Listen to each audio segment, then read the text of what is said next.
আজকে দুর্দান্ত অনুভূতি। আপনারা জানেন যে আমাদের নির্বাচন একটা প্রক্রিয়া, আমরা একটা উৎসবের মধ্যে দিয়ে নির্বাচনটাকে একে উপভোগ করি।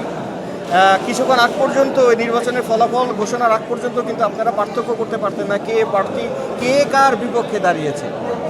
তো একটা রেজাল্ট হবে, প্রক্রিয়ার একটা রেজাল্ট হয়, আমরা সবাই মিলে আসলে কাজ করব। ভালো লাগছে এই যে এতগুলো মুখ, প্রিয় মুখ, আমরা সবাই আসলে প্রিয়, আমরা সবাই মিলে কাজটা করতে চাই, এগিয়ে নিতে চাই সংগঠনকে।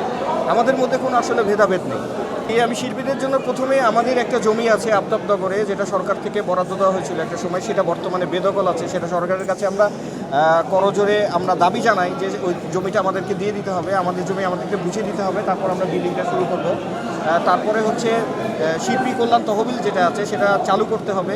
তারপরে আমাদের শিল্পীদের যে সুবিধা দিই, পেনশন থেকে আরম্ভ করে যে ভাতাগুলো পাওয়া যাবে সেগুলো আমাদেরকে বেঁচে থাকতে সুবিধা করবে।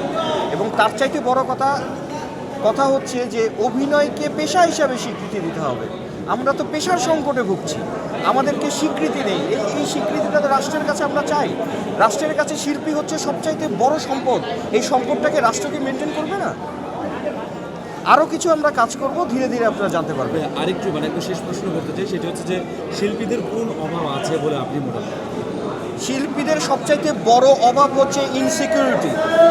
একটি শিল্পী যতক্ষণ পর্যন্ত প্রাণ আছে, শ্বাস আছে, যতক্ষণ পর্যন্ত সে হাঁটতে পারে, চলতে পারে, সে ততক্ষণ পর্যন্ত ইনসিকিউরিটিতে ফিল করে। কারণ আমি যদি চলতে না পারি তখন আমার কি হবে, আমার ফ্যামিলির কি হবে? এর পুরো দায়িত্বটা হচ্ছে শিল্পীদের, পুরো দায়িত্ব হচ্ছে রাষ্ট্রের হচ্ছে সম্পত্তি হচ্ছে তার শিল্পী। নার্সিং করার দায়িত্ব হচ্ছে রাষ্ট্রের। এই শিল্পীদের এই অনিরাপত্তা, ওই অনিরাপদ জীবন থেকে শিল্পীদেরকে উদ্ধার করতে হবে।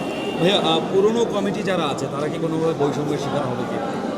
প্রশ্নই আসে না। অ্যাক্টরস ইকুইটি অগ্রজদের স্মরণ করি, যাদের কারণে আজকের আমরা প্রতিটি কমিটি তাদের সর্বোচ্চ চেষ্টা করে অ্যাক্টরস ইকুইটিকে এগিয়ে নিয়ে গেছেন। পূর্বের যে কমিটি ছিল তারা যে এগিয়ে নিয়ে গেছেন, আমরা তাদের কিছু কাজ, অসম্পূর্ণ কাজ, আমরা সেখান থেকে শুরু করব। সেই কাজগুলোকে সম্পূর্ণ করে আমাদের কাজগুলোকে, নতুন কাজগুলোকে আমরা এগিয়ে নিয়ে যাব এবং আমাদের পরবর্তী যে কমিটি আসবে তাদের জন্য নতুন একটা দৃষ্টান্ত স্থাপন করব।